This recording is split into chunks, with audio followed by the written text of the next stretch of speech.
हतो वा पृष्यसि स्वर्ग जीतवा वा भोक्ष्यसे महिमे।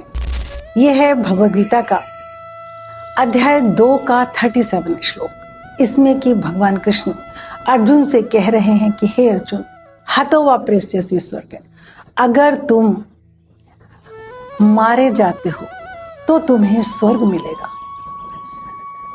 युद्ध में अगर तुम मारे जाते हो तो तुम्हें स्वर्ग मिलेगा, और अगर तुम जीत जाते हो, जीतवा वा भोक्ष्यसे महिमे, तो तुम्हें राज्य मिलेगा। दोनों तरफ से तुम्हारा फायदा है। देखिए, यहाँ पर भगवान कृष्ण ने ज़्यादातर बात होती है हार के साथ जीत की, लेकिन यहाँ पर जीतने की बात हुई है, हारने की बात भगवान कृष्ण ने नहीं कही। उन्होंने कहा है हतोवा, यदि तुम मारे गए, युद्ध में मारे गए तो तुम्हें स्वर्ग मिलेगा, और अगर जीतते हो तो तुम्हें राज्य मिलेगा, राज्य भोग मिलेगा। क्यों? क्योंकि कहीं भी भगवान कृष्ण के उसमें हार तो है ही नहीं, उनकी डिक्शनरी में हार नहीं। जिसके साथ स्वयं ईश्वर है उसकी तो हार हो ही नहीं सकती।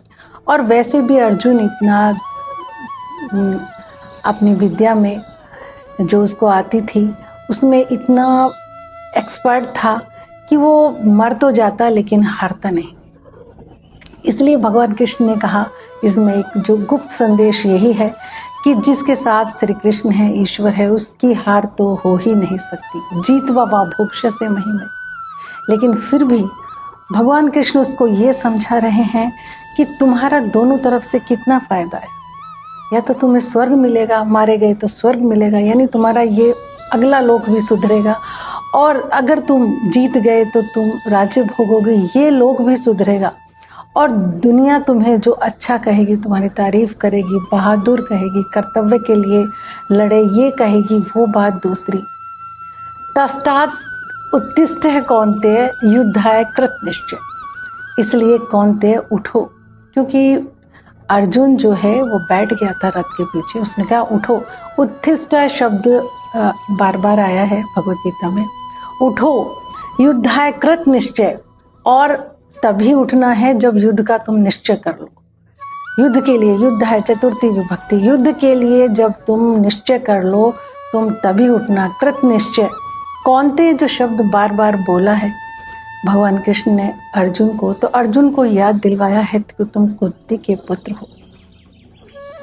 कुंती क्षत्राणी, और जब समझौता करने के लिए भगवान कृष्ण गए और नहीं हुआ समझौता, और द्रौपदी का चीरहरण हुआ, उसके बाद ही कुंती ने कहा था कि अब कृष्ण से कि अब मेरे पुत्रों को कह देना जाकर कि ये क्षत्राणी जिस दिन के लिए जन्म देती है वो समय आ गया है, अब तुम्हें युद्ध करना है।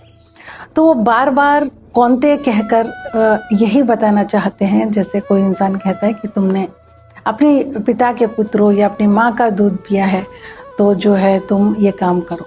तो भगवान कृष्ण भी दूसरी भाषा में कौन्तेय कहकर बार बार याद दिलवा रहे हैं कि तुम कुंती के पुत्र हो, तुम कुंती के पुत्र हो। और कुंती एक बहुत ही सज्जन, ईश्वर भक्त और क्षत्राणी है, और उसने भी तुम्हें युद्ध का जो है वो आज्ञा उससे भी मिल चुकी है। तो याद करो अपनी माँ को, और युद्ध के लिए कृत निश्चय होकर युद्ध के लिए खड़े हो जाओ। देखिए, बहुत सारी बातें जो भगवान कृष्ण ने भगवद गीता में कही हैं, एक एक श्लोक में, एक एक शब्द में एक बहुत बड़ा रहस्य छिपा हुआ है, और उन रहस्य को समझने के लिए हमें भगवद गीता के एक एक श्लोक को बहुत ध्यान से सुनना पड़ेगा, बहुत ध्यान से। मेरे चैनल पर एक एक श्लोक की व्याख्या युद्ध बिल्कुल सरल भाषा में, एकदम सरल भाषा में अपलोड, ये मेरे चैनल पर अपलोड होता है।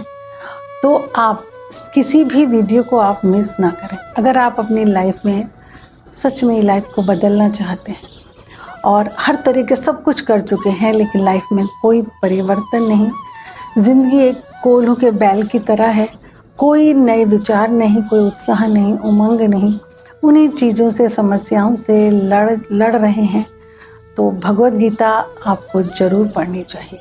मेरे शॉर्ट चैनल पर शॉर्ट्स जो हैं उनको भी आप ज़रूर पढ़ें। क्यों? क्योंकि बहुत ही कम शब्दों में बहुत गहरी बात है।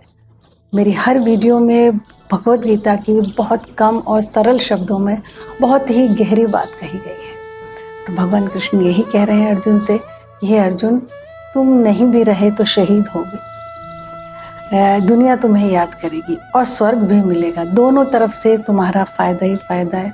उठो और युद्ध करो।